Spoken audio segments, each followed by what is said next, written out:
original series.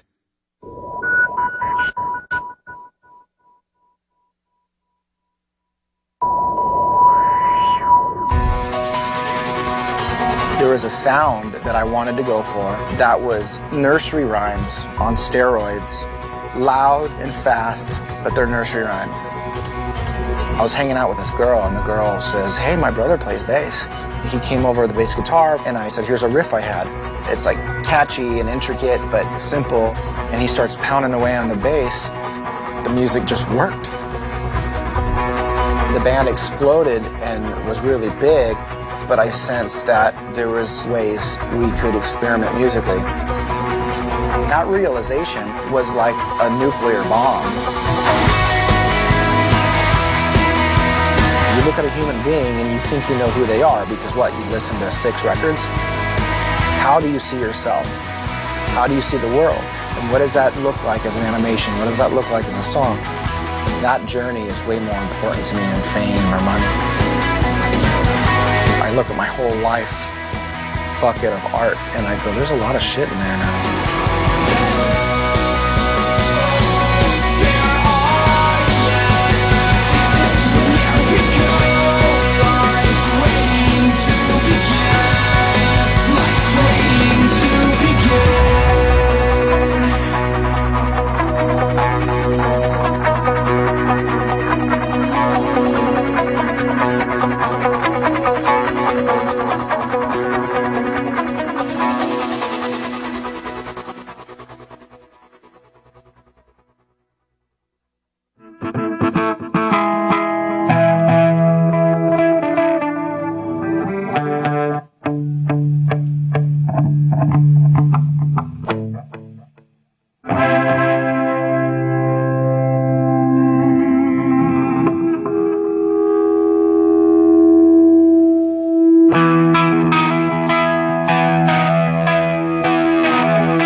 When I was in the 7th grade, my buddy moved away to Oregon.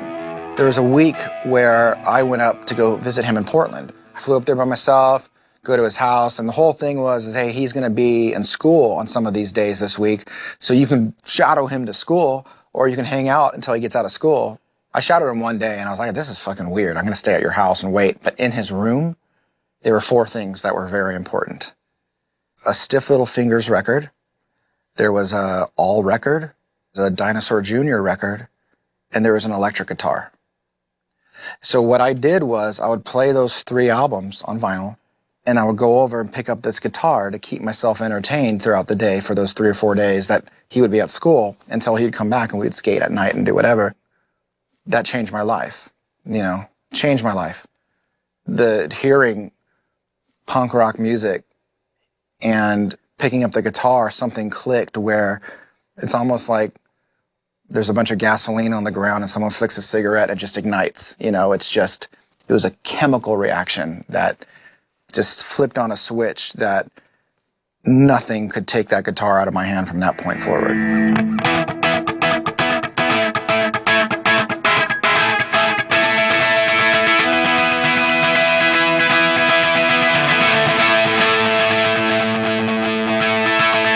Out of, with the 3 guys in Blink-182, I was the only one that was born and raised in San Diego. It's an interesting place because it's the only place in the world probably where the idea of quality of life and is more important than, quantity of life. So music and surfing or skateboarding and being healthy and watching the sunsets, and growing up and trying to stay young and be happy, we're known for that. Skateboarding was my first passion. I mean, I remember when I got my first skateboard, 5th grade, that just changed my life. I think growing up in a somewhat broken family, that's looked at as like your first car. That was the first thing that can take me away from my house really fast and really far, and I put that to good use. At that time, skateboarding was becoming a culture. It was becoming a rebellion against organized sports, organized family life, and organized interests.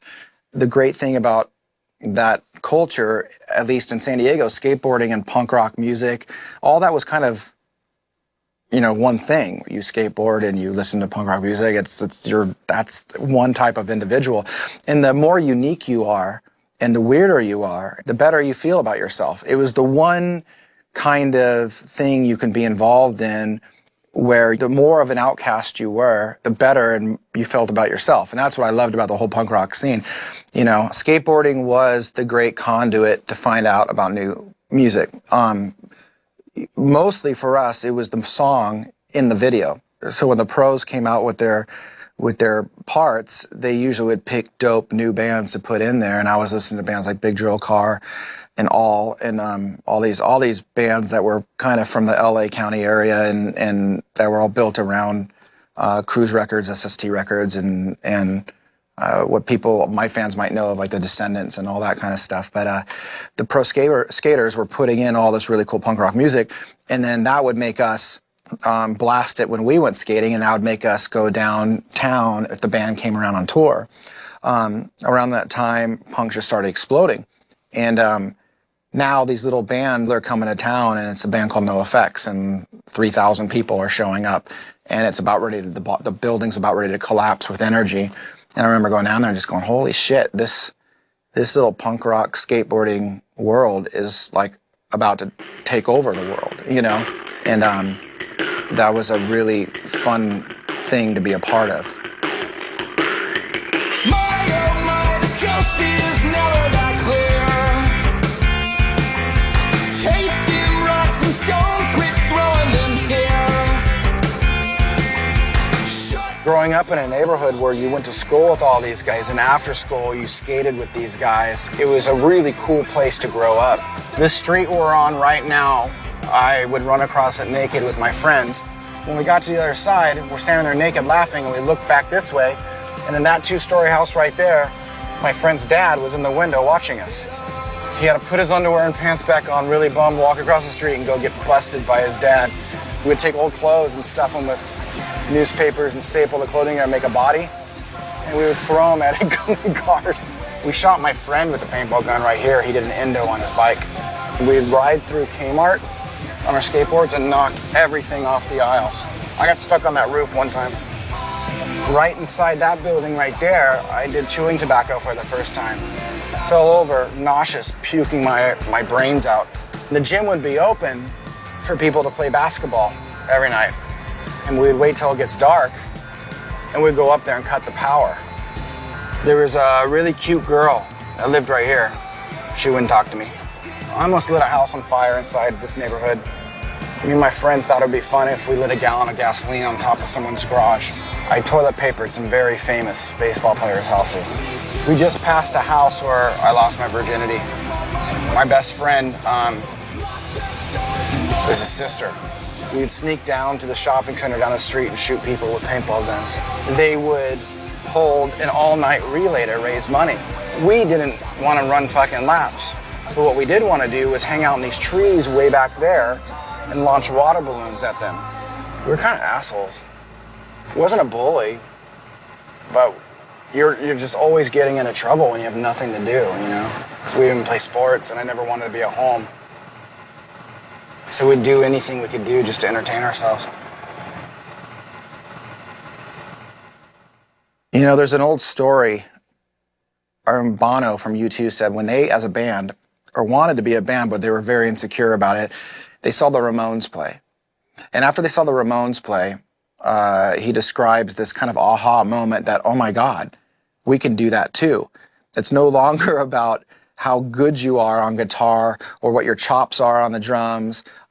It wasn't about musicianship, it was about emotion. And the band can be a vehicle to emote something, and the complexity of the music has nothing to do with the emotion.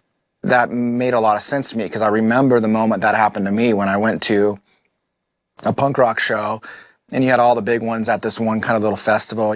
Face to Face was doing its thing, NoFX was there, and they were so funny, NoFX in particular, and it was so raw. I mean, they would stop a song and point at each other and try to figure out who fucked up.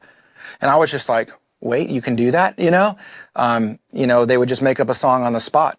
It was X-rated at times, and it was pathetic at times, but it was always like charming and authentic. I walked away from that event specifically saying, I didn't know music could do that. You know, I didn't know that it could be a celebration of who you are as a person and who you hang out with and what you think is cool and how you dress and how you're rebelling against all the organization that you're taught to grow up and be a part of. And I remember at that moment, I go, that's me and my buddies. There is no difference between this and how we are on any given day. They're just doing it on stage with a big PA system, but they're being themselves. And those guys that they are the same guys I know, you know. The big difference was I'm no different than these guys, except I really suck. Like, I need to get quite a bit better. I didn't have anything that could be turned up and anybody can hear. You know, I didn't have any equipment. I didn't have a plan. But that's all I need is a spark, you know, and then I can move on it.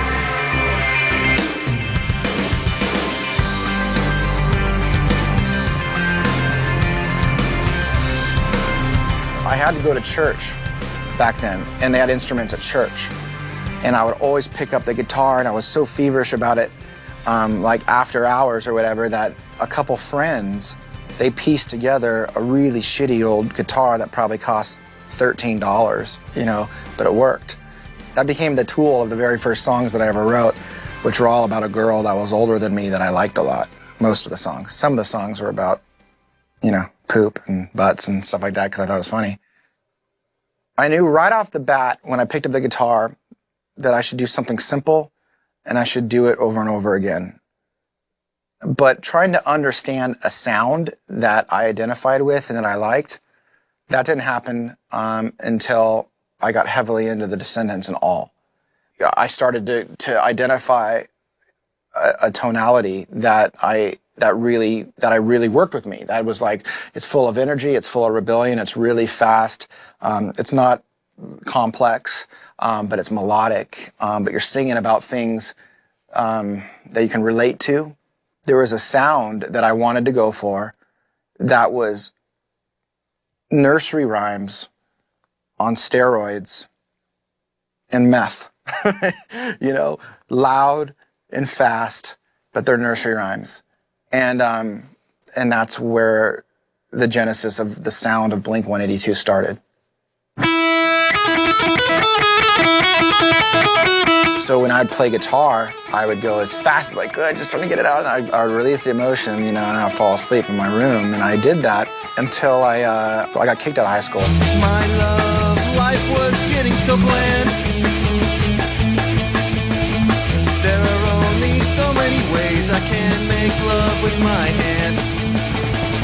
So I go to this other high school, and they had a battle of the bands, and I saw this little 8th grader come up, and he was like a good drummer. Afterwards, I walked right up to him. I was like, dude, we should jam. And he was like super young. He was like, okay. And that was Scott Rayner, the first drummer of Blink.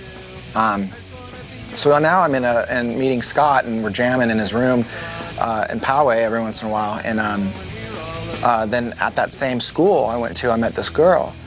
And I was hanging out with the only like 3 skateboarders in the whole high school. And he started dating this girl. And the girl says, hey, my brother plays bass.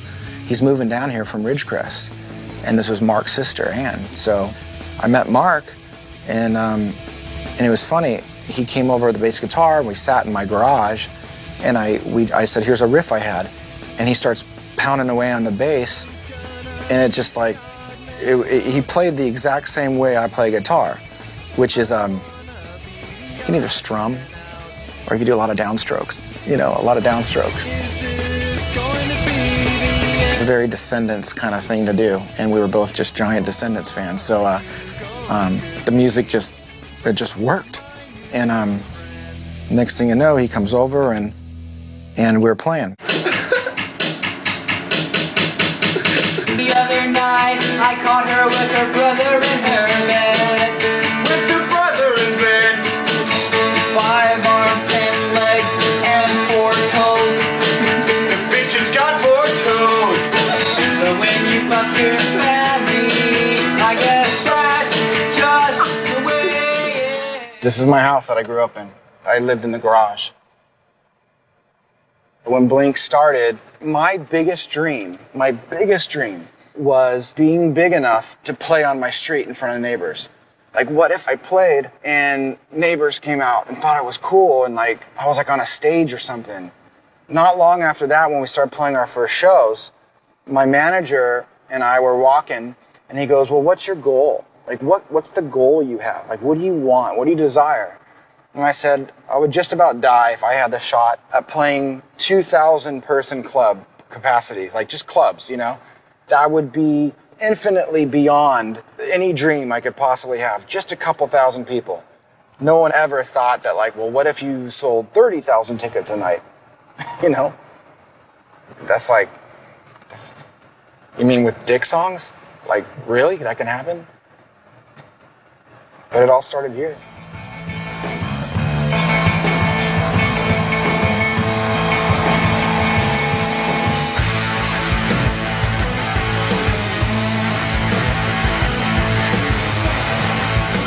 Lose Records is a very important place. It was the most famous record store in San Diego and one of the most famous in the country. When Blink first started, I drove around about a 20-mile radius from the store and I broke into every high school at night.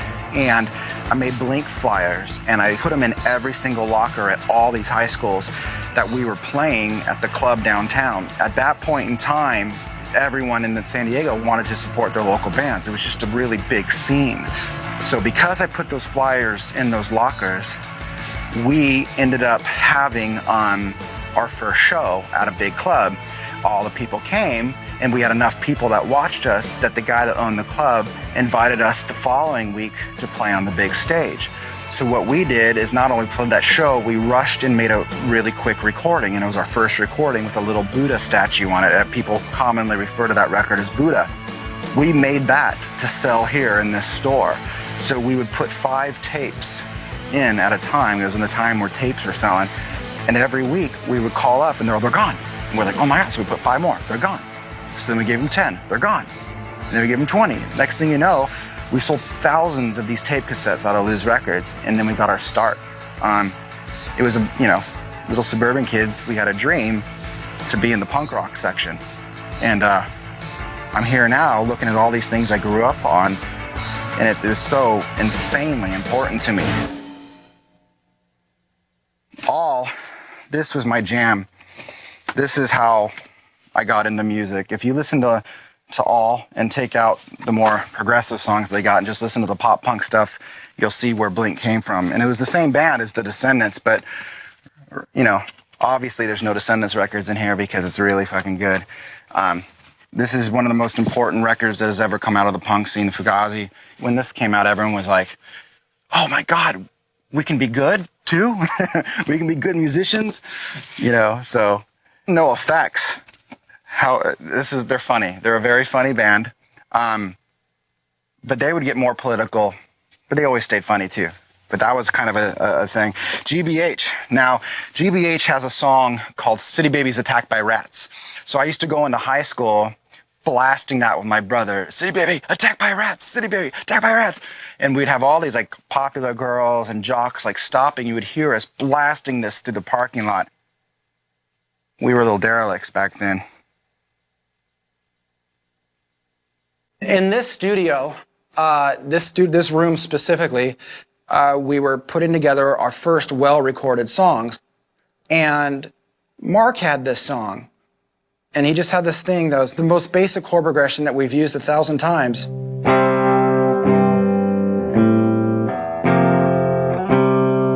Just doing this. And he came in and he goes, what if I did a riff over it?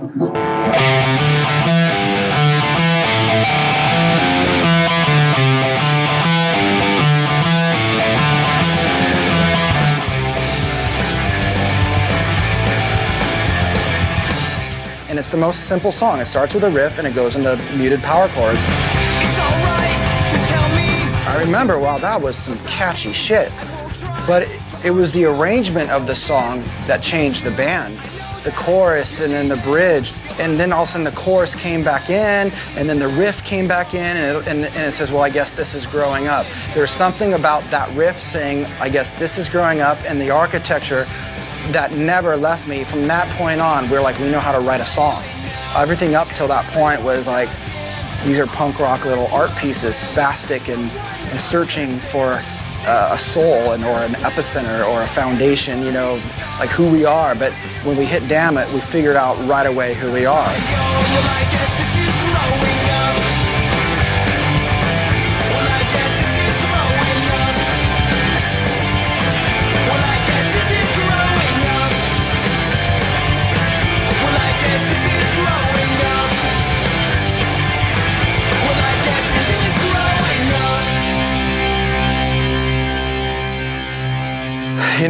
The Tom sound started out with, a guitar that had a very overdriven pickup. And what that means is that anything you play is really loud and with a lot of feedback and all these overtones that can hide mistakes. But it doesn't sound great. It's very specific, and it covers up as bad of a player as you want to be. I was always more interested in saying stupid jokes, yelling obscenities, trying to make fun of Mark's mom or whatever, and likewise. To us, it was about who we were and how fucked up we were as people. It wasn't about the music. It's like, the music is just what got all you guys here to look at us say stupid jokes. Like, that gives you a reason to buy the ticket, but we'll stay up here and do some stupid shit, and you might think that the ticket was possibly worth it. But what you see over the years is learning with all of us how to fill in the space with only 3 players. And I think we got pretty good at that. But the cool thing with only having 3 players is there is a lot of space to do extra stuff. So when you listen to the first things that Blink ever did, you'll hear one riff with a very straightforward beat. But you'll hear this kind of evolution where the riffing continued throughout the whole song. Power chords got used more sparingly, and the drum beat wasn't just going along. It was doing these fantastic rhythms and beats and stuff that gave it a groove, stuff that gave it a trance, stuff that made you want to bob your head a little bit. And converging all these different ways of just being 3 guys into a simple song was really the special thing that band did. It took quite a few records to figure out how to do that well. And I think Enema of the State was the beginning of us cluing in on exactly who we were. When I wrote Dumpweed, it was just kind of a collection of riffs. I had this one riff that went, and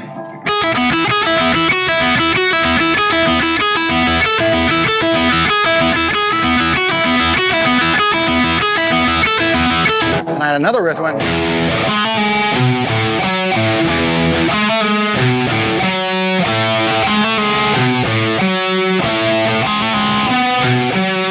and then I was like, but wouldn't it be cool if we sang over something that was very nursery rhyme?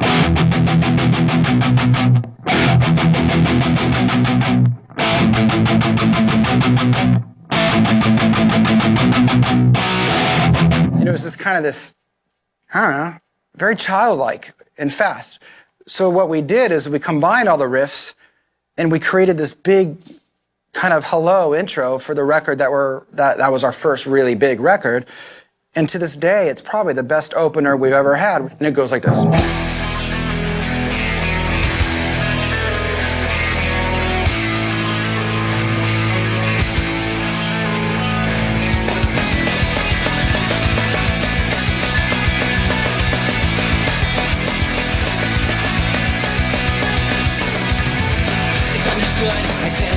Right when you turn on Enema of the State and you hear that song Dumpweed, that's a very riffy nursery rhyme song that just sounds, it's like catchy and intricate but simple, and I think that was a good way to give an introduction to the next part of where we're going.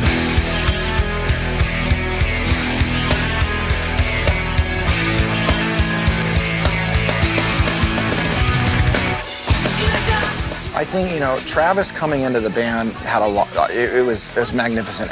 You know, we go through all of our records and we get to Enema of the State and we finally have a good producer. We finally have a real recording budget. We're gonna spend 3 months on this stuff. And we know how to write a catchy song.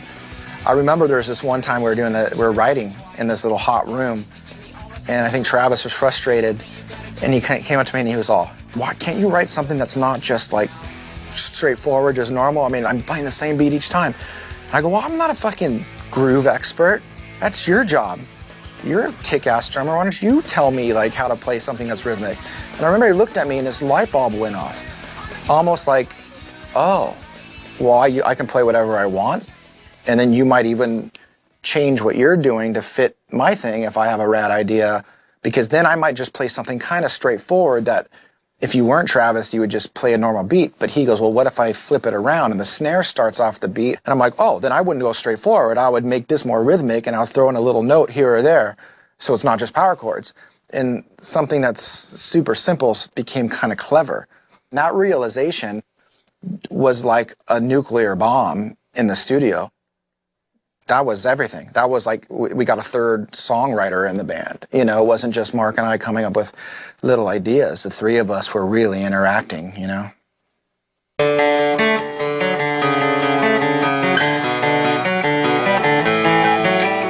It was my 18th birthday, and I come home and there's like these scratch marks all the way across the sidewalk from the front door out to the driveway. And I walk home, I was like, what the hell are all these scratch marks? And I followed them from the driveway up to the front door, opened the front door, and all the furniture is gone. Someone dragged the furniture out. And I realized that my dad moved out right at that moment. It was the 20th anniversary of my parents, and everything just, all hell broke loose on that day. Like anybody, you know, it would affect you to see your parents break up like that. I wanted to tackle that in a song. Stay together for the kids. It was a simple thing, but I think the magic of it was that was all pretty, but I wanted to do something we never did before, and that was on the chorus.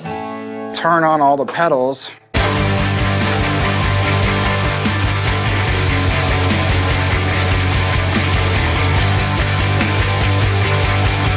I think we hit on something that sounded like adolescents lashing out over being caught in the middle of a storm that they had no control of.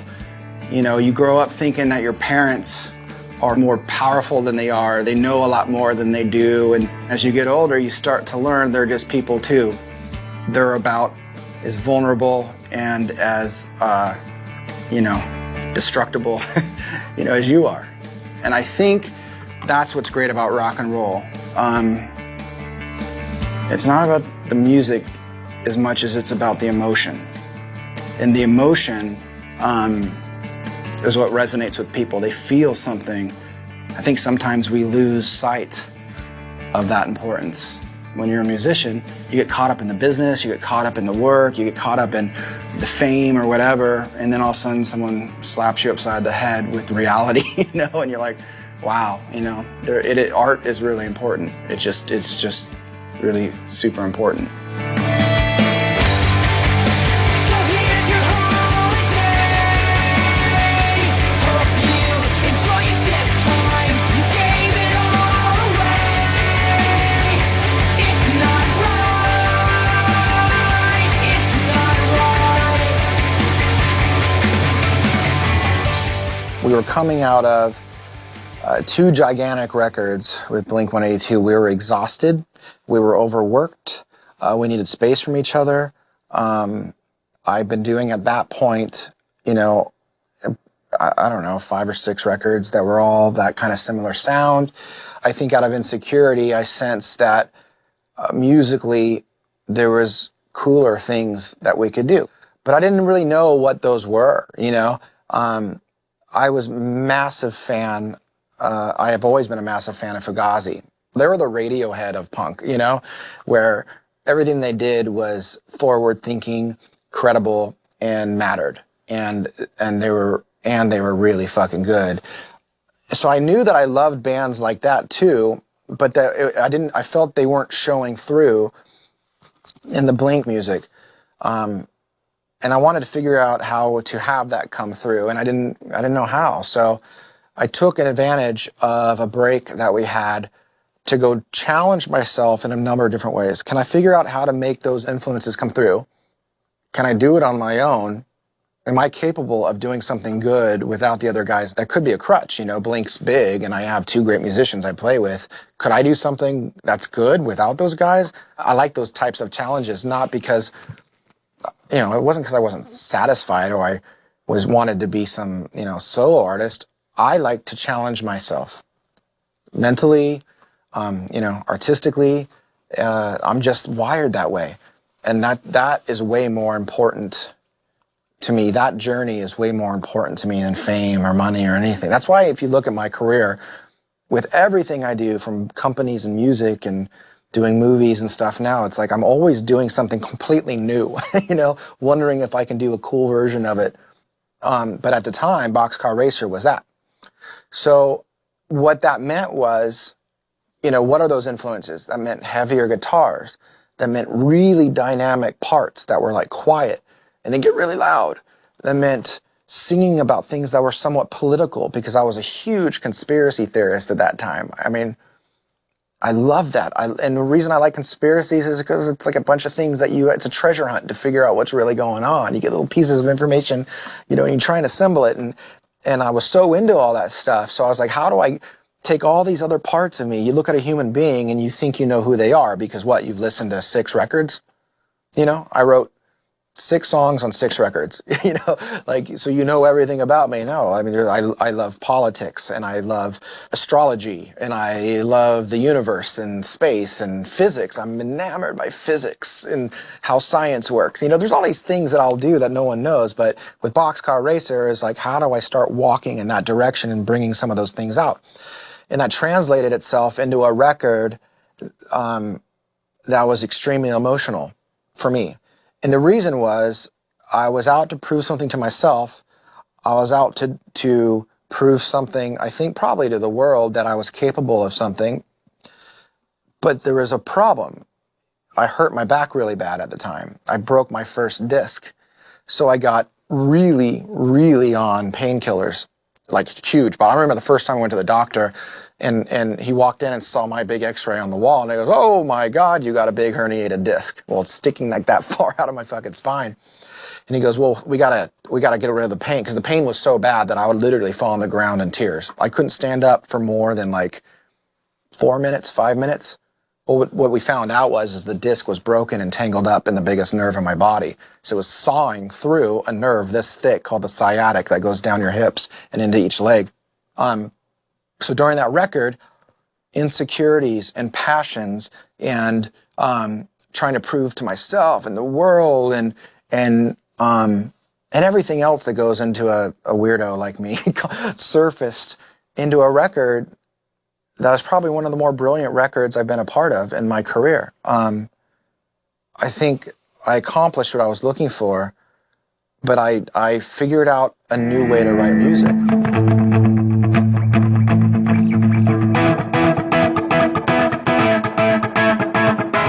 Blink-182, you know, it started literally with these 2 things on Cheshire Cat. You know, that's all I used. It's funny because on the following album, Dude Ranch, this guitar moved over to this head, and what I ended up doing was using both of these amps. But then when I went and did Boxcar Racer, I felt like this was like tiny. I felt like this was more of a like a violin on a 6'4" dude.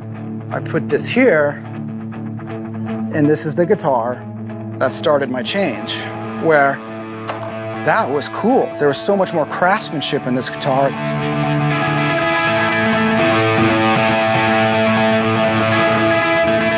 It's a semi-hollow body, so it has a fuller tone, and it feels more like an acoustic where you feel the guitar vibrating, but it was bigger, and it felt like a work of art itself. So once I decided that that's what I wanted to play, I got my own model. The whole chocolate brown, the racing stripe is kind of retro, it's kind of thrift store. It sounded great in the studio, it sounded great in a live show, it sounded incredible playing these 1052 strings. But after a while, I realized that I didn't like how glossy it was. I didn't like how new it was.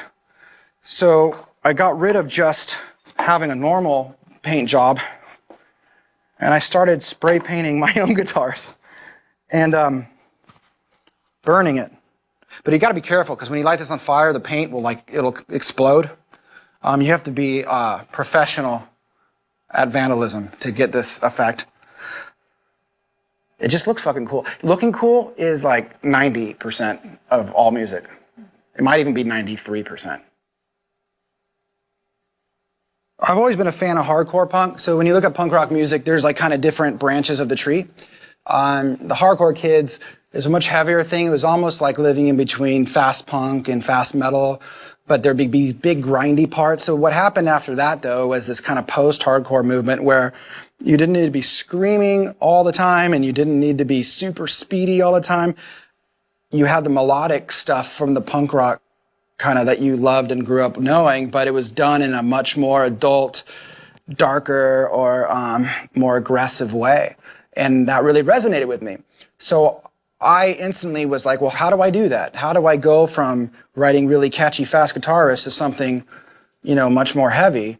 And the first song on the record was a song called All Systems Go.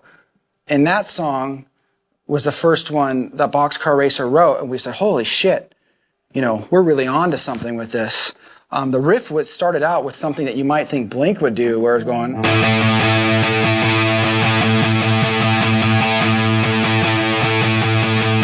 It was just this kind of drony thing, but then this fill comes in and it goes.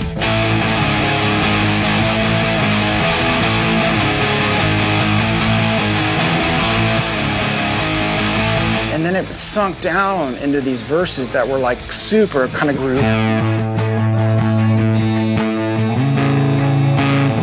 That to me was like, okay, this is what really interests me.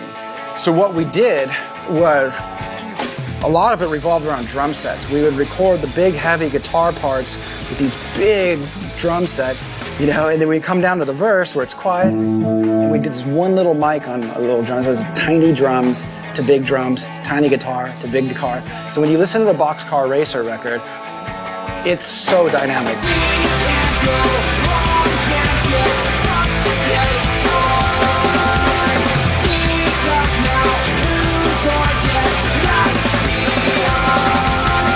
It was really cool because I felt that we were doing something that was really unique for the punk scene, really unique for my kind of songwriting career. There was an art form, there was a craftsmanship of that record. The recording process, it was crafted to have dynamic change and unhindered emotive potential. I learned so much from that. That's really what changed my entire perception of what could happen on a Blink record. We came out of that and we moved into the Untitled record, which is kind of the more famous Blink record that we got. That's why there was such a transformation of the band. I went away to college, you know, and I came back and said, I've been illuminated. I have some ideas. This is where we can go. And by no means was it just me. I just think that I know for what I was responsible for, I was able to completely transform and give a lot more to help at least, you know, be a spark to start the fire. But I think everyone on that record specifically was feeling that's what was needed, and in their own way, everyone brought that to the table. This is just on my story. That's the quantum leap with, you know, a lot of those songs and tonalities and ideas and all that kind of shit. It came from that experience on Boxcar Racer.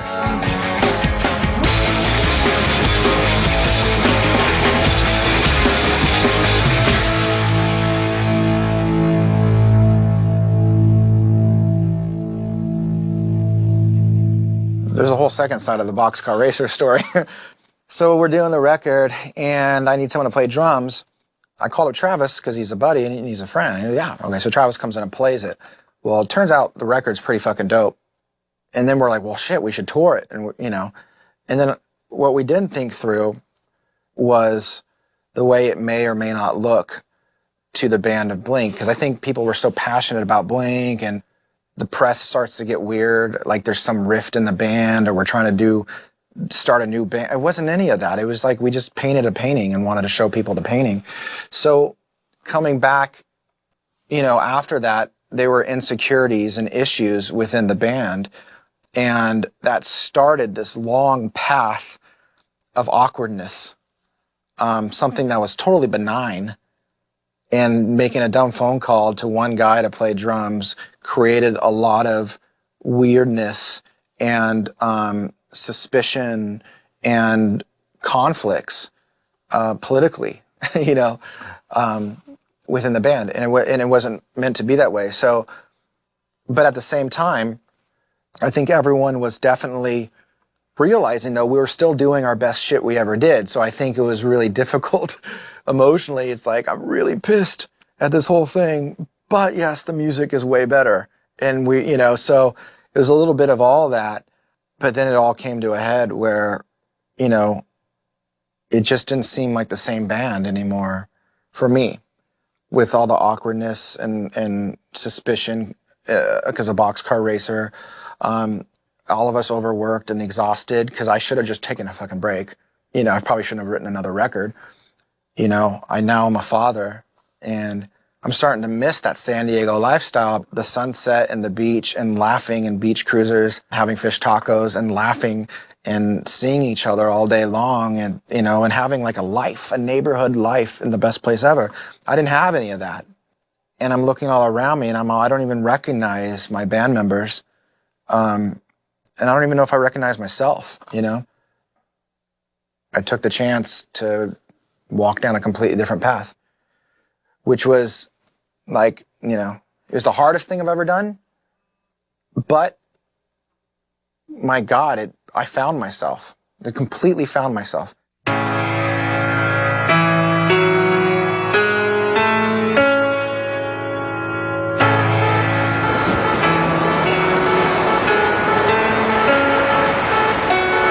If you live in San Diego, the beach is kind of everything, and you kind of end up very early on in your life will learn the kind of healing properties of just being near the beach.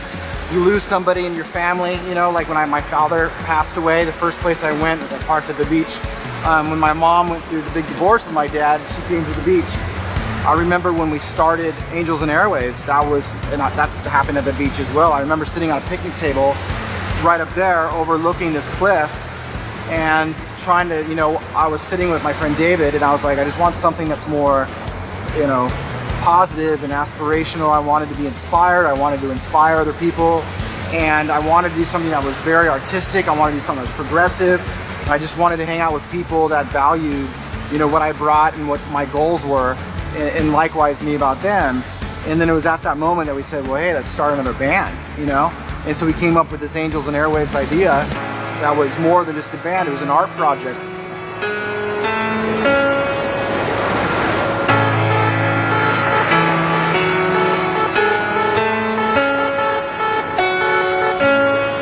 If you look at, you know, the body of work that I've been doing, it started out with something very simple that was full of angst and rebellion. Then I tried something with Boxcar Racer that was a way to take the musicianship a little bit further, to try and do something that was more mature songwriting, more mature and dynamic.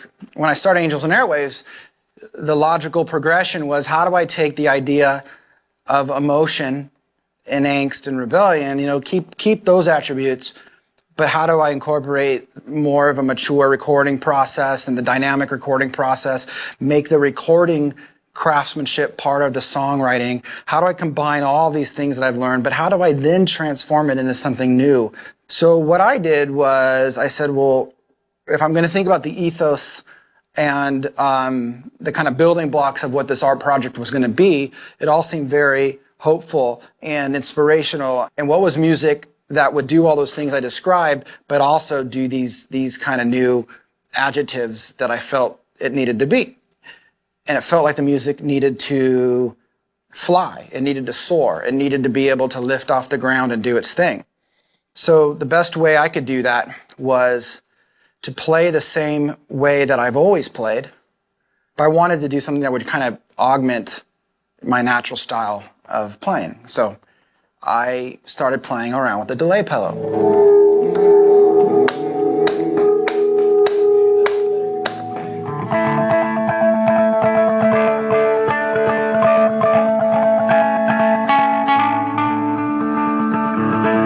The weird thing about pedals is some sound really good and some sound really shitty, but you're cool with either. Sometimes the fact that it sounds shitty is what makes it cool. What you learn very quickly is sometimes the coolest pedals are the ones that look the weirdest. Like here's a guy, there's like a little guy with the middle finger stretched out. You know, I look at that little cartoon drawing and I'm like, fuck, what does that do? A lot of times these are made in garages. You know, you just have a guy making his own little transistor box thing and he puts a piece of metal over it, spray paints it, and maybe all it does is it opens and closes the signal, so it goes you know, or maybe it echoes the signal. Either way, it's a fine adjustment on the tool itself, which is the guitar tone.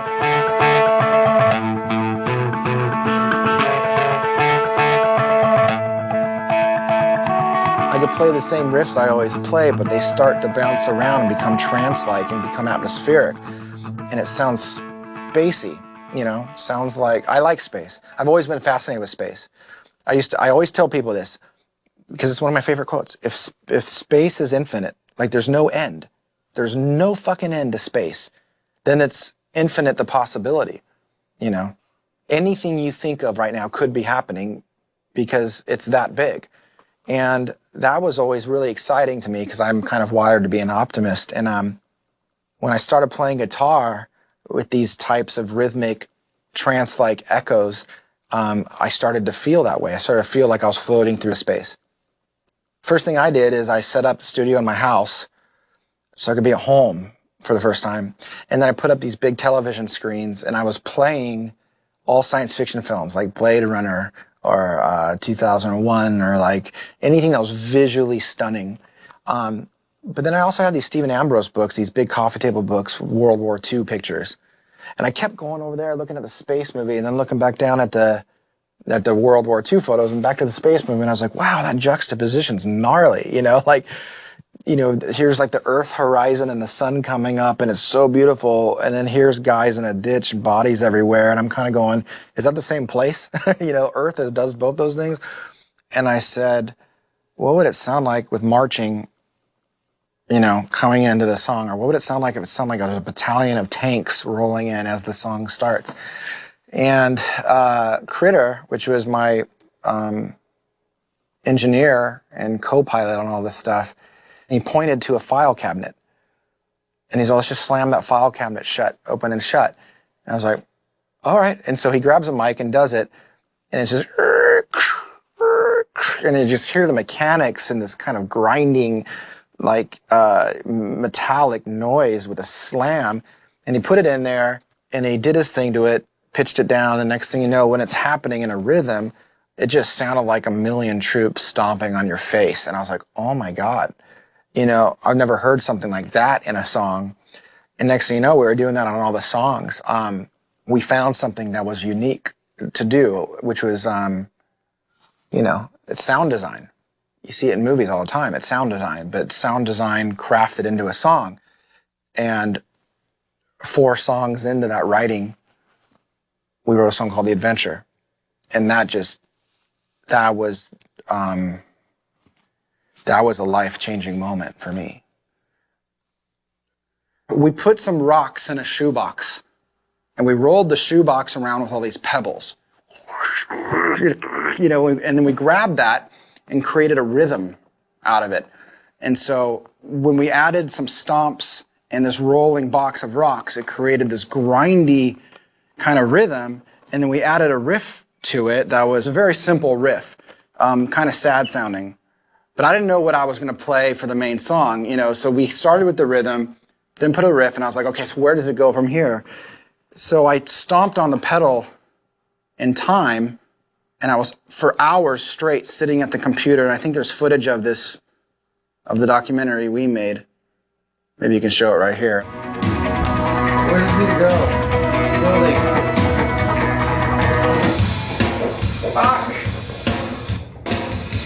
bring in some rhythms underneath that thing, but it's what happens right here is what's throwing me for a loop. Right. If we go into some other kind of... I'm sitting at the computer, and it just kind of starts to happen.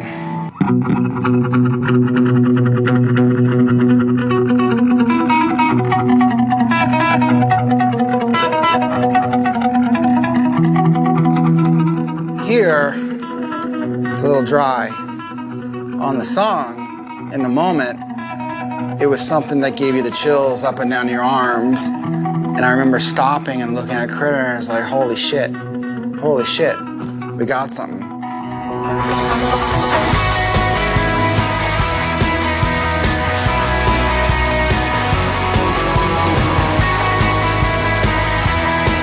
I remember during writing the words, actually, because I had a friend whose wife left him. Just figured that she can find something better, and he loved her. I remember him saying, I don't know if you'll ever know what it's like to love somebody so much more than they will ever love you, is what he said to me. So I remember feeling so beat up from everything I was going through with the whole Blink situation and trying to find a new identity and all that kind of stuff. And then my friend says that to me, and I was like, fuck then. We're gonna make a song that makes you feel like you can conquer the world. That night, after I sang it, I remember sitting in the studio at 2 a.m. It was at my house, my family's asleep, and I was listening to this thing, and about halfway this song, I had these tears in my eyes, and I felt like there was something magical happening. That happens to me every once in a while, where I'm a part of something artistically where I get kind of overwhelmed emotionally and feel like I'm really onto something that's important. Not that I think it's like great or better than anything else, or that it's going to be something giant or big. It's because I feel like it touches on something that's important to me, and it like grabbed a hold of like a nerve, and it's just gripping it, and I could feel it, and it's like electric waves through your body. And it doesn't happen on every single thing, but it happens every so often, and you kind of go, wow, this is what I was meant to do, was this one little thing, you know? And that song was one of them.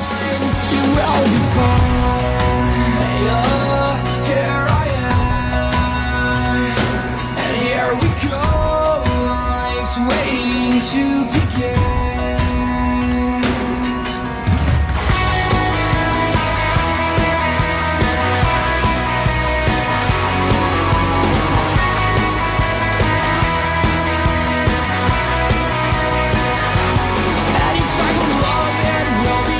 Angels and Airwaves was all about landscapes. It was all about setting a rhythmic landscape, and the song comes up slowly in crescendos and attacks you without you really knowing it was happening. You know, that was kind of in my mind the picture I was trying to paint.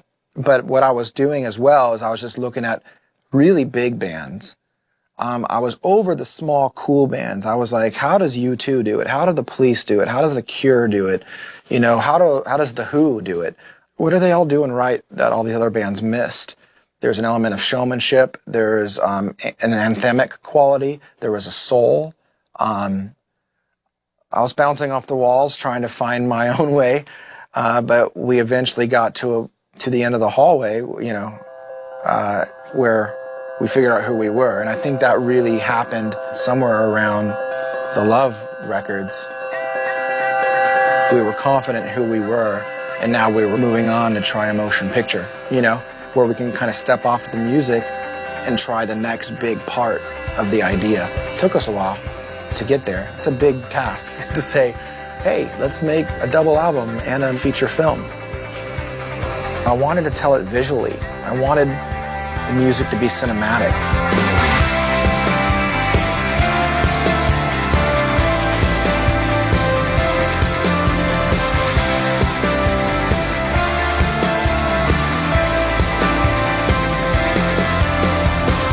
So we started trying to get really big visual themes with the music. The effect was a cinematic experience, and we started to do that. The idea was that Angels and Airwaves is an art project to take large themes about the human race and communicate them on different mediums. And for the first time, I felt like Tom DeLonge. I didn't feel like Tom from Blink. So even when I came back to the band, I still felt like Tom DeLonge.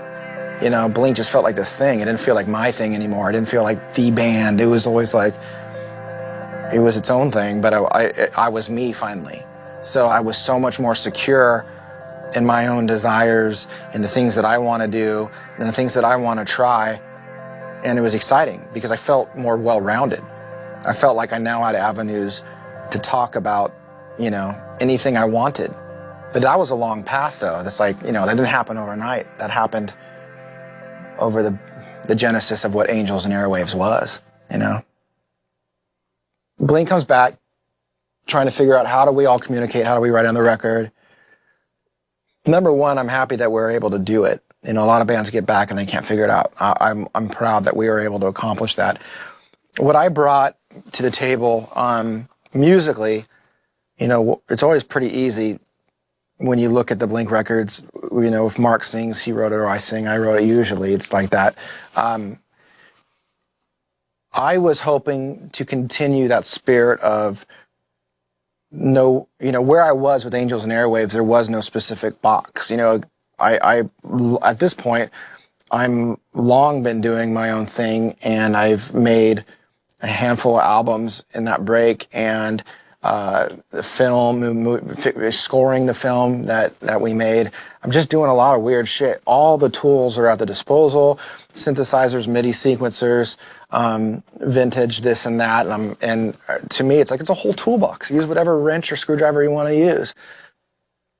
I don't know if I was on the same page as the other guys. I don't know if they look at that time, if they look at all those tools there and want to use them, you know. But my version of having access to those tools with what I felt Blink needed to do, which was be progressive, you get a song like Ghost on the Dance Floor, which is the first song of the record.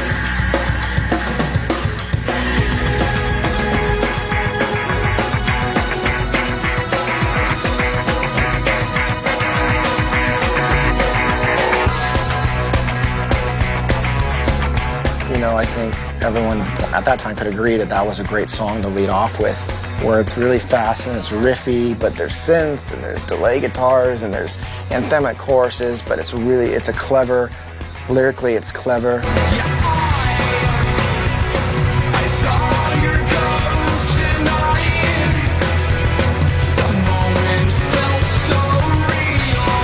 You know, feeling the presence of someone who's passed that really affected your life at the time lyrically, that really resonated with Travis, who lost someone on the plane crash. And that was an important song for me to bring to the table. And I think it worked really well. You know, but there's a lot of really great things on that record, and a lot of pieces that weren't that great, because I think it was the clash of two worlds. You know, I'm a very progressive thinker, and Blink is built on a legacy. So it's hard to figure out who wins that struggle. But that's every rock band that's good. You know, there's always a struggle. There's always, and if there isn't one, usually the music's too tame, you know, and you can tell it's one guy getting his way the whole way. It doesn't feel like a clash of the Titans like it should feel. You know, to get that song out, you could tell there was a struggle, and you can hear it in the music, and everyone has their stamp on it, and that's what makes it unique. But there's a lot of musicians that like to sit back and go, you know, I tour for the admiration and the money, and I like being famous, and I like the big paychecks, and that's all they ever wanted. That, for me, you know, that's not, I'm after understanding the world we're in and how to make it a better place. And that's what I'm doing to this day with To the Stars.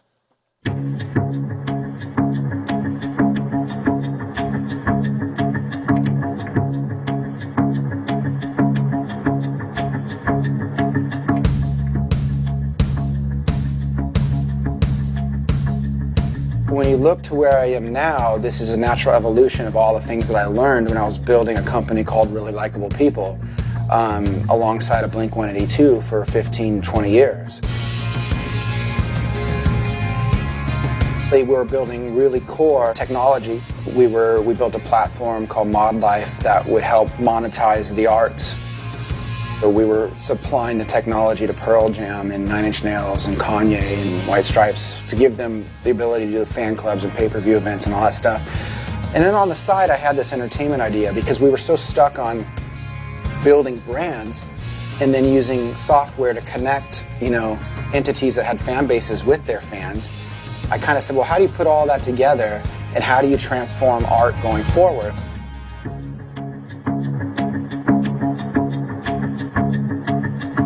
I wanted to cut out the middleman. I wanted to take what I learned about working with these big bands and monetizing their businesses. I wanted to take what I learned about having really cool brands, surf, skate, snow stuff that was with core audiences, fickle audiences, cool audiences, and how do you put that all together? And To the Stars was kind of like a big soup of all those things coming together. A way to come up with a story, to brand it and you know, give it a name, use technology to go right to the fan base and not have to use other big corporations like record labels and whatever, and also be able to do something that is an evolution of where you know, I see art going, which is the same computer that allows you to write a record in your living room.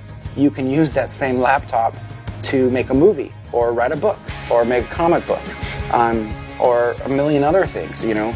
And I just feel that technology is going to make an artist in the future, and pretty soon here, not just make a record in a band or not just be a movie director or not just be an author. You're kind of going to probably do a lot of those things in one.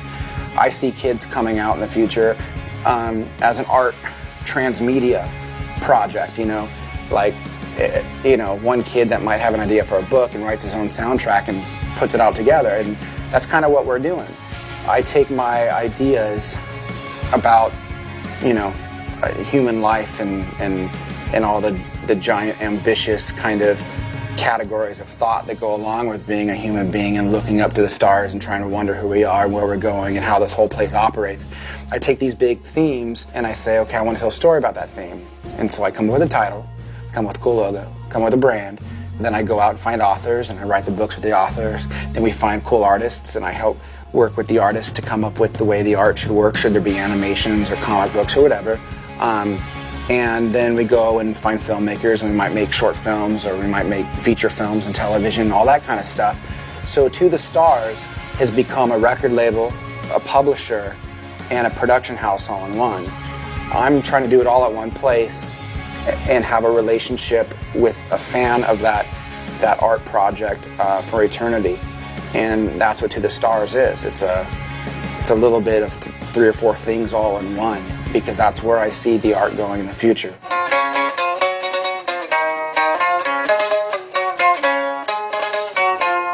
I just walk around with this thing, and I just go, are you working? Get to work, get to work, get to work, get to work, get to work. Don't like it, get to work. Deliverance banjo. Yeah. Walking around all creepy. I wanted a place for all of my talented friends to be.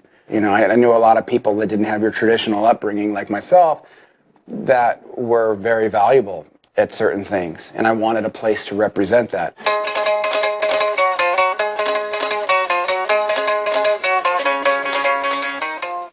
My sister has worked at my companies as long as I've had them, and she came over and we started To the Stars, and she was able to take a little bit of blending a brand, because every time we do a story, it's a new name, it's a new logo, it's a new brand, it's a new demographic it's talking to and or dealing with, you know. So she understands all that stuff, and thankfully she just has a really great skill set for that. My goal would be my kids work here and have a home here, you know. I just think it's cool.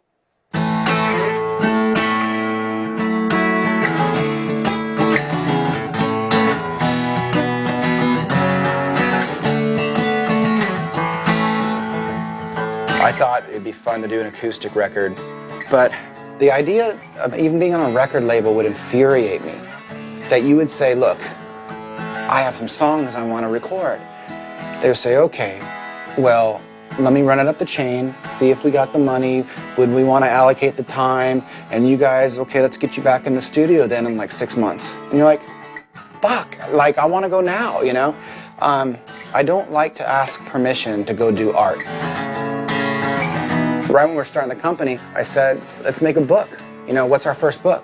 I sat down at the dining room table and I wrote out a 12-page story about a little astronaut being stuck on the moon. And I called up my friend that was an illustrator that illustrated all the Poet Anderson stuff that we were working on for a couple of years. And within 3 weeks, we put out a first book. And it was the coolest thing. It was so liberating. And then all of a sudden, all these like things start popping up like, the author, Tom DeLonge, the author. And I was like, well, not really. It's a nursery rhyme. It's no different than Blink, you know, just without the music, and it has a little couple drawings, but there's a cadence and there was a rhyme scheme there, and there's a bit of heart, kind of funny. But I really enjoy having the ability to grab a camera, grab a guitar, or write something and put it down into a book. At any day, we can just go. Just go. I love that freedom. When we started making films and all that stuff, we started collecting various cameras. So we got this guy, and we used it for quite a lot of things. We'll do music videos, short films, commercials, all that different kind of stuff. They made a version that was even smaller. I went out, I have this one project called Secret Machines. I had to go meet a couple guys in the CIA out in Michigan, and the only camera we could sneak along on the trip was something this small, you know? So on this little camera, we followed me up to the point where I had to disappear behind some walls with these guys. I know it sounds crazy, but it's the truth. So this was a really great little camera to bring along that you can, you know, you can film a movie on this thing. In our case, we were filming, a documentary to tell a pretty fantastic story.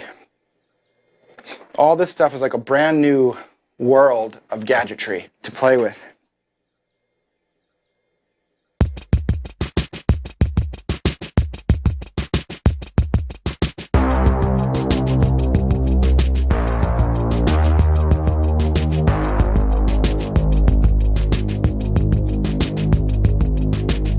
If you look behind me, you can see how it goes, and I think people have this tendency to think that the big wide world is like, it's full of so much potential and there's so much that can happen and it's so interesting. But I always thought it'd be more interesting if we were awake at night, you know, and we could see the stars above, because we look up now and you just see clouds or you just see a blue sky. But at nighttime you see like planets, you know, and stars and galaxies. And I think the universe is like so big, it's so infinite. And I think that started around 7th grade. I remember I was walking through the library and I had some free time and I said, what the hell, let me go see if there's any books on UFOs. And ever since that point, I kind of go, wow, this is stuff I actually would want to read about. This is weird. This is more interesting to me. But the real interesting thing is after you get into those types of topics, you end up reading books on physics, and you end up reading books on history and secrecy and politics, on biology, and you know, you start to learn a little bit more about everything, and the next thing you know, the world and the universe is a much stranger place than we ever thought. You know, you got a bunch of people not that long ago that thought the world was flat. You know, you have a bunch of people not that long ago that thought everything in the universe revolved around us. It just takes 100 years to completely change what we think we know about ourselves and where we're at. And that's the kind of stuff that leaves me just like totally fascinated with possibility. So I love being at places like this where you can kind of look out and see a much bigger world than you know.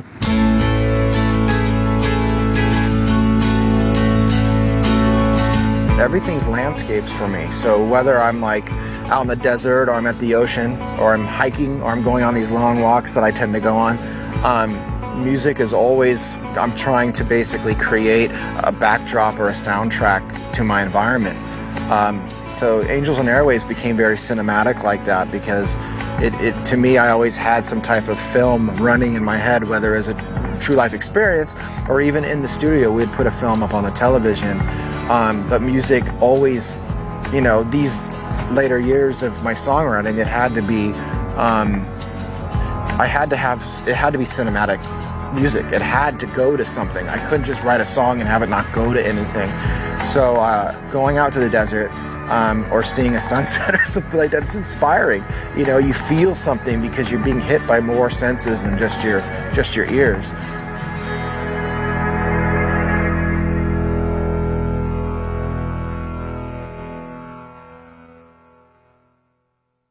I always complain to people that, you know, I probably should spend more time communicating what I'm doing, why I'm doing it, and but I don't. So I think a lot of people come up with these scenarios that I don't care about Blink, or I don't care about being a musician, or, you know, I'm crazy and I'm wearing weird clothing and just doing weird shit, writing books and stuff, or, oh my God, what happened to this man? Books!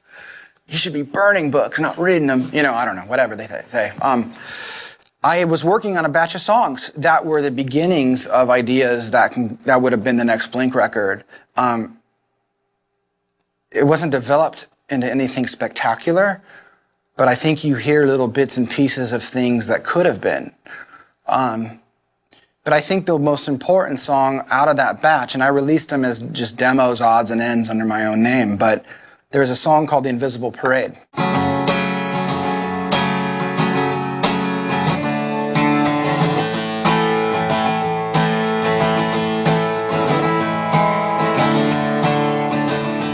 I have a brother that's been in Special Forces for like 20 years, so he's been to war a few times without anybody knowing.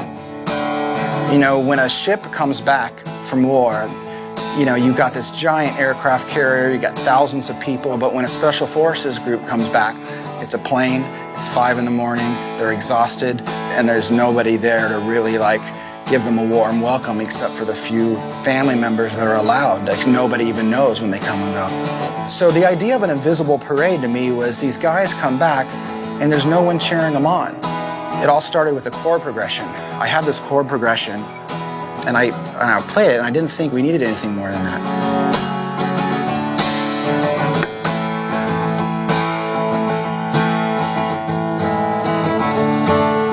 Just the music by itself just made me feel something, you know? And every once in a while that happens where you're playing a riff and the riff just speaks to you and then the words come so easily.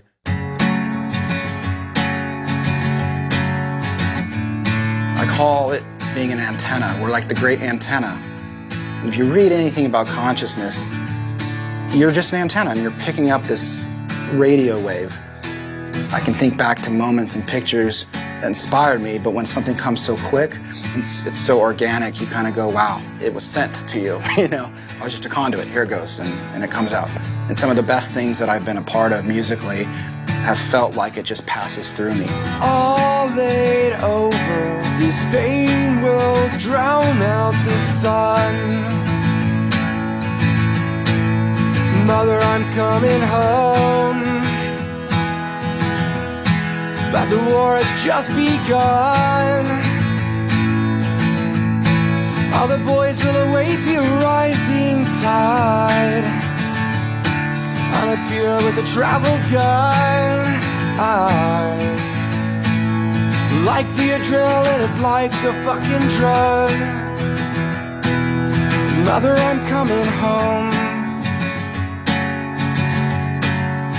Growing up the punk scene, being a part of the heritage of punk scene and being such a big part of that word, you'll always get the kids that say, well, you left us, or you're not punk anymore, or this is punk and that's not punk. And it's something only you as an adult that went through it can look back and say, look, your passion is correct, but your definition is wrong.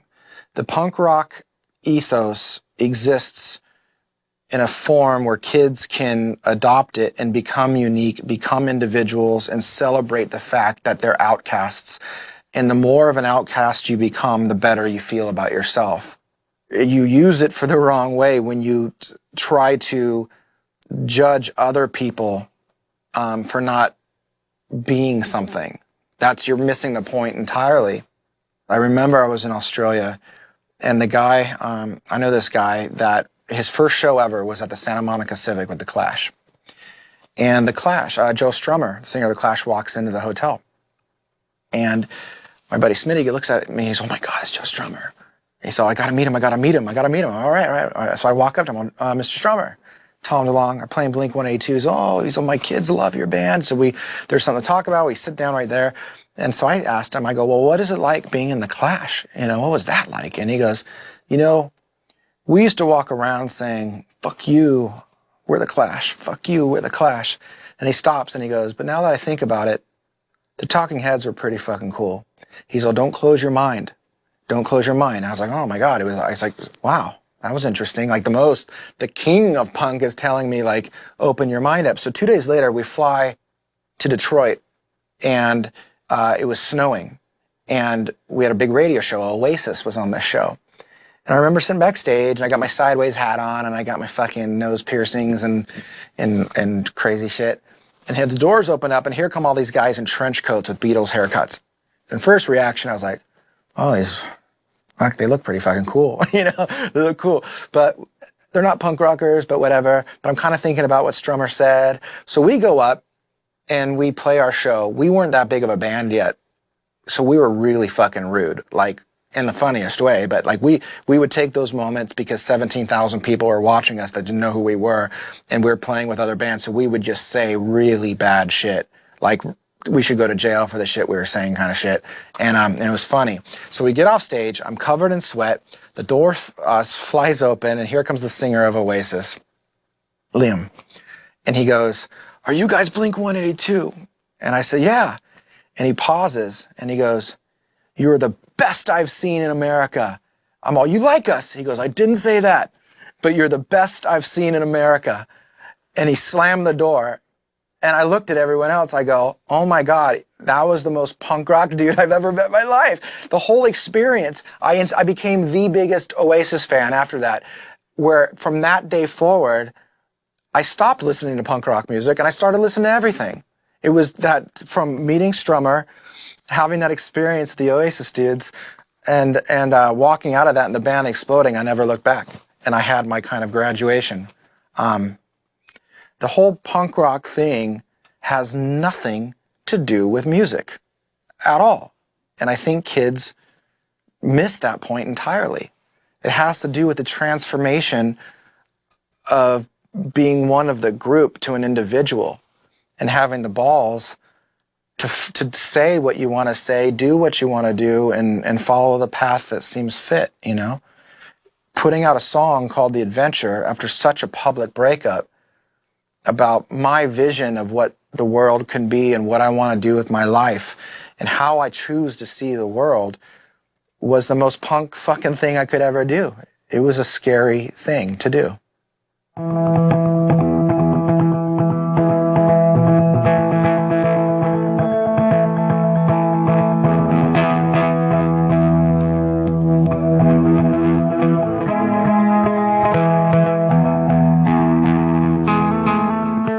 I think my biggest issue is I don't actively go out and search for admiration from people or to explain what I'm thinking to people or to validate my actions. So I think it's the first rule in politics.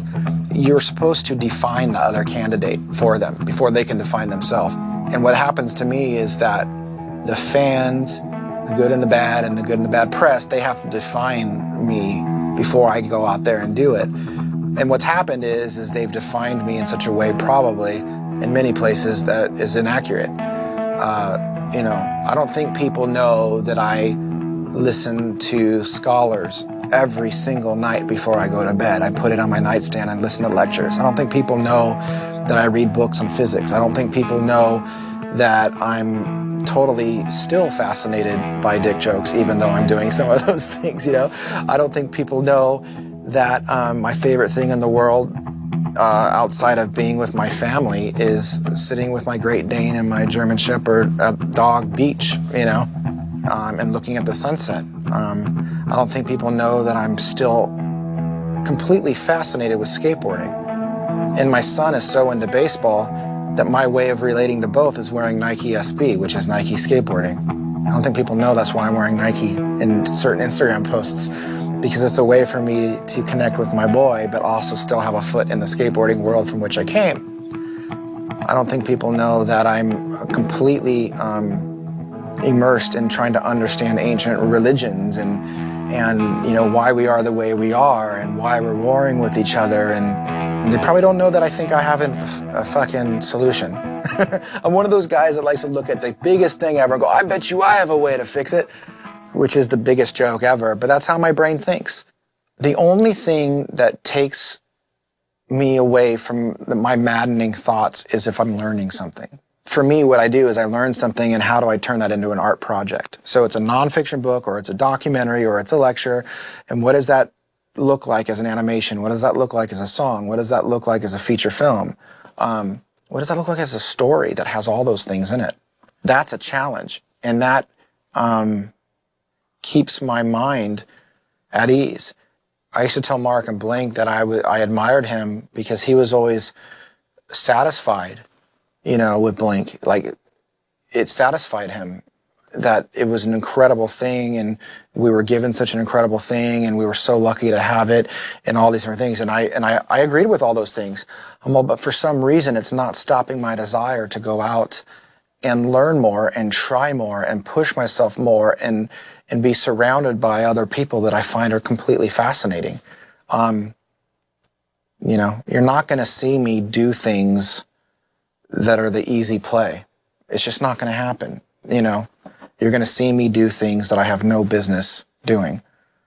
And sometimes it's music, sometimes it's novels, sometimes it's feature films or animations or whatever. Sometimes it's all those things. But at the end of the day, I'm still just a very normal kid from a broken family in a shitty little suburban town. And that should just prove to everybody that they can do it too.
From Dick Man to Spaceman.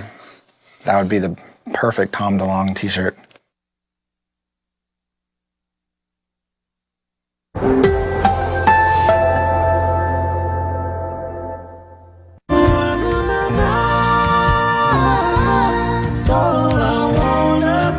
We're pulling from folk and we're pulling from pop, and as a band we've always wanted to be able to do whatever we felt like doing at the moment. I can see the light through the leaves, but it's all gone. Everything that we feel like doing always feels like, all right, cool, yeah, it's just part of the natural progression. But it's all gone.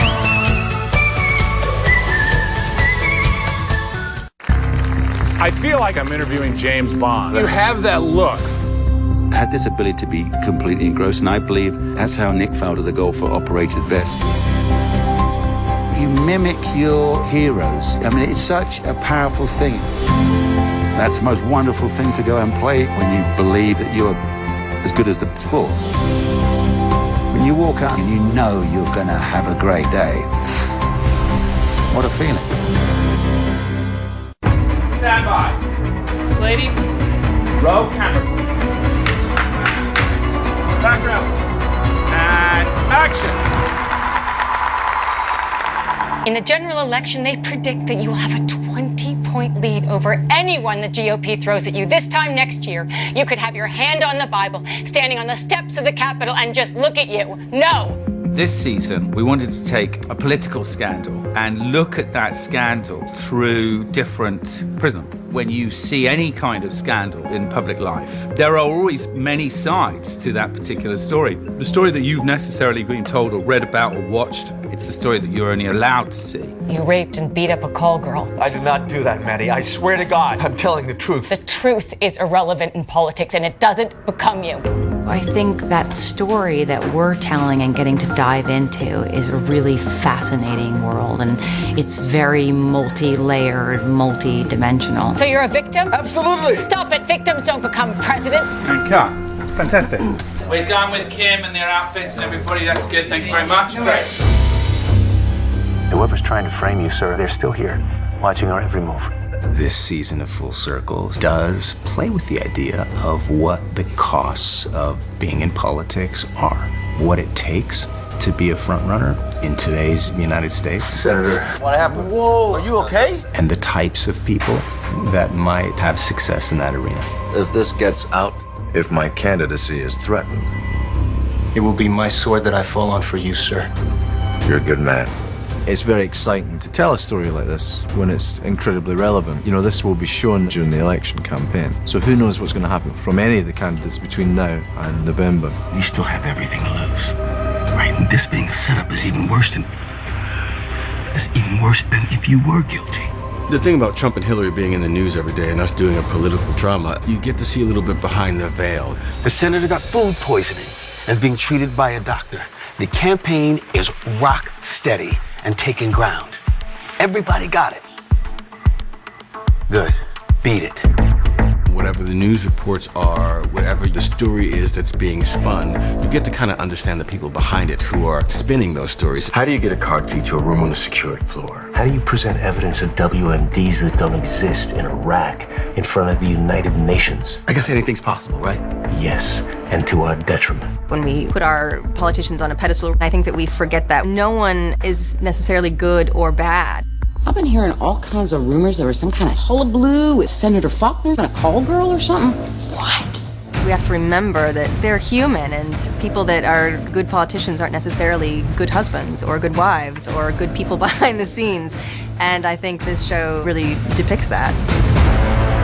44 men who came before me weren't angels, weren't without sin. Overcoming imperfections is the challenge of any man, of any president. Adultery is an imperfection? Yes! No! It's a failure of character.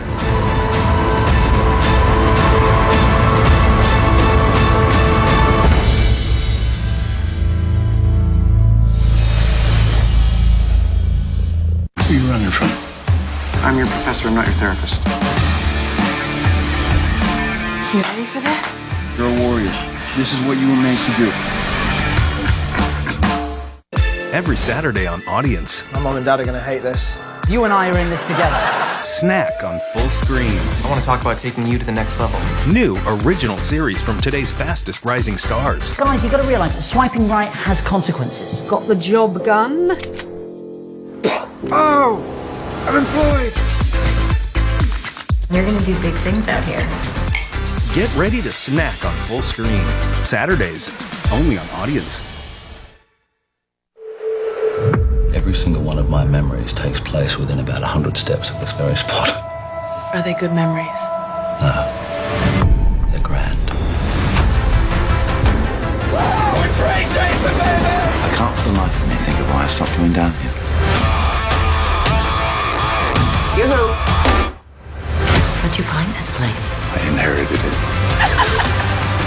I need color and light, not darkness and death. I feel I've had quite enough dark things. I really do have visions, you know. I have one about you in this case. Her name is Fanny Chenal. Faites attention, you try to kill me, I try to kill you. She's fantastic.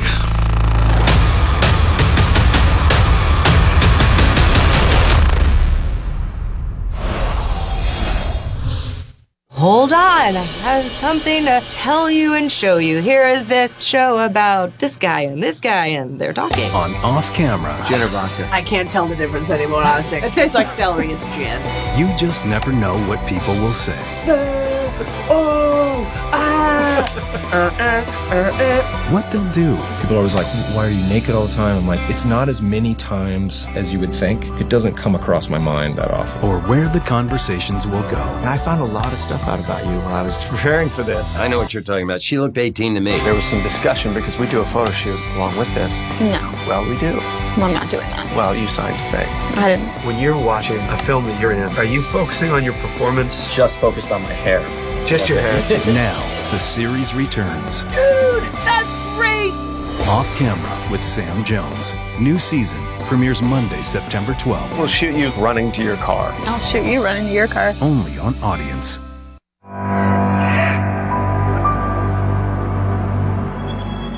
And now, a special presentation of Audience Music.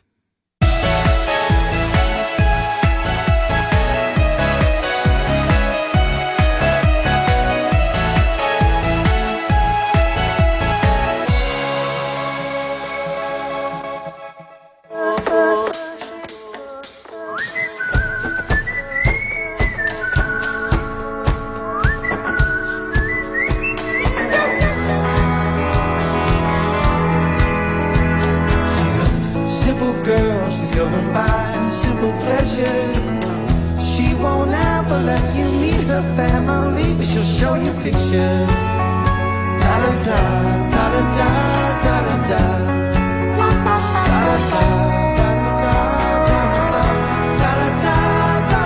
da da, she's a simple girl, she's got simple emotion. She won't ever let you in, but she wants to keep you in her corner. Da da da, da da da, da da da. Da da da, da da da, da da da, da da da, da da da, da da da, da da da. I'm always looking for some kind of sign. There's something more than this.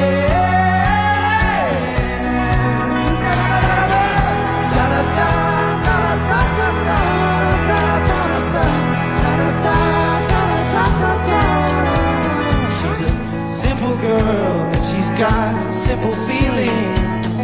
No one ever let her know that she could get it out of her heart now.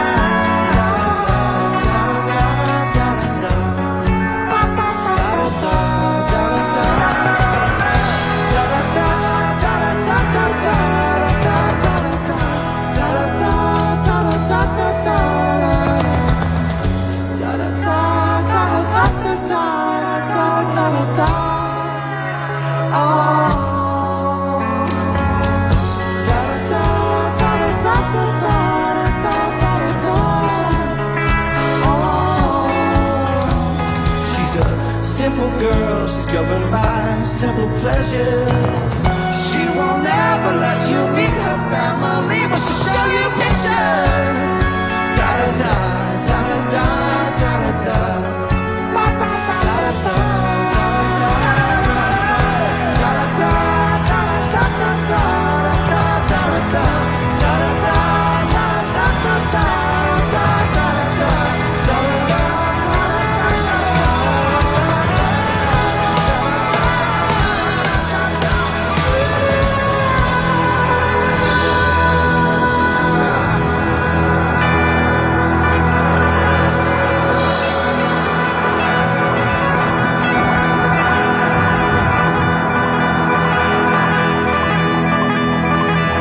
Everybody, welcome to the show. I am Stryker, joined today by Josh and Daniel. They are from Detroit, but they are here on our show today. Junior. Guys, welcome to the show. How's it going? Thanks for having us. Anytime. I'm excited you are here. I'm excited that you are playing. How did you guys first meet? Josh, I'll go to you. Well, we first met just by both being in separate bands in the Detroit scene, and I had seen his band, The Great Fiction, play a bunch of times. And he had been to some of my shows. My band was called The Silent Years.